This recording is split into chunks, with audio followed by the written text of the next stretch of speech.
BookTube. Today I'm going to do a review of The Armed Garden by David B., who is a cartoonist, French cartoonist, who's probably best known for his work Epileptic, which was he and his family dealing with his older brother's epilepsy.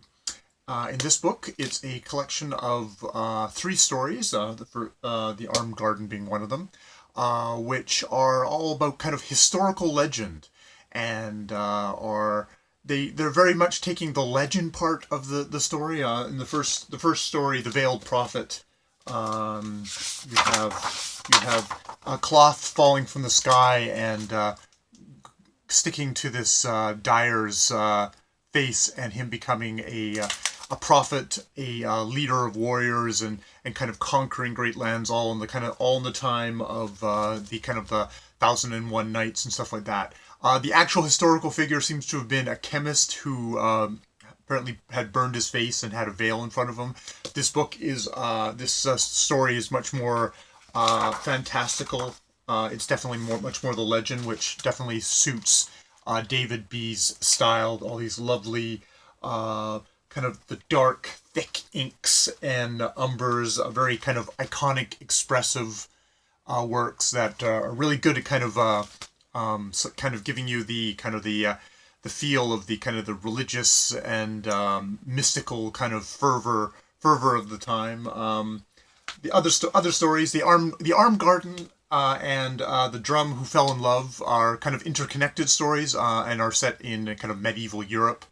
Actually, this is a picture on the front of the Adamites, who apparently marched around naked. There seems to be varying things of, like, I think the medieval ones, they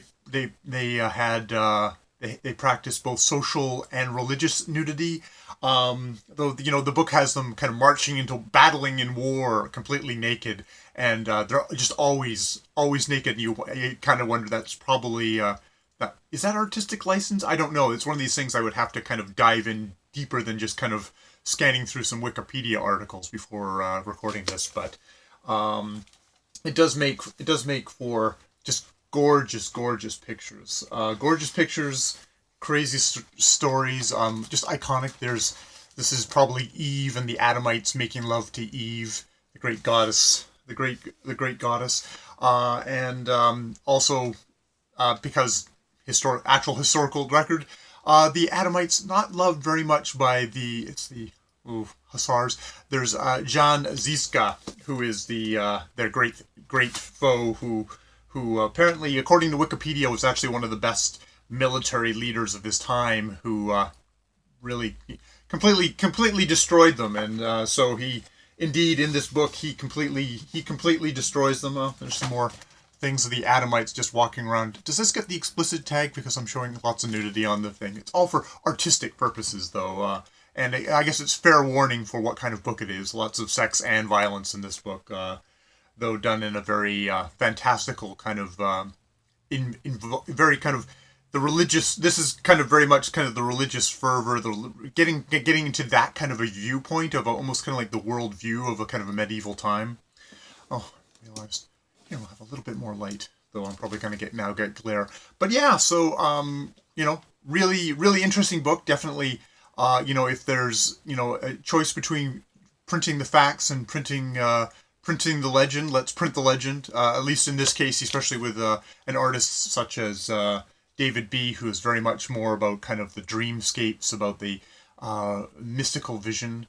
Yeah, a gorgeous book. I would encourage you to check it out if that's this kind of an artwork. Here, just flipping open pages at random and seeing just sort of all the wonderful imagery. It's definitely not your superhero comics, which I read when I was younger, but I'm much more into kind of indie comics now. This is probably a good idea of where my tastes lie on this sort of thing. If you come across my videos and I'm raving about a comic, it's probably because it's more in this vein. So yes, that's my review of The Armed Garden by David B.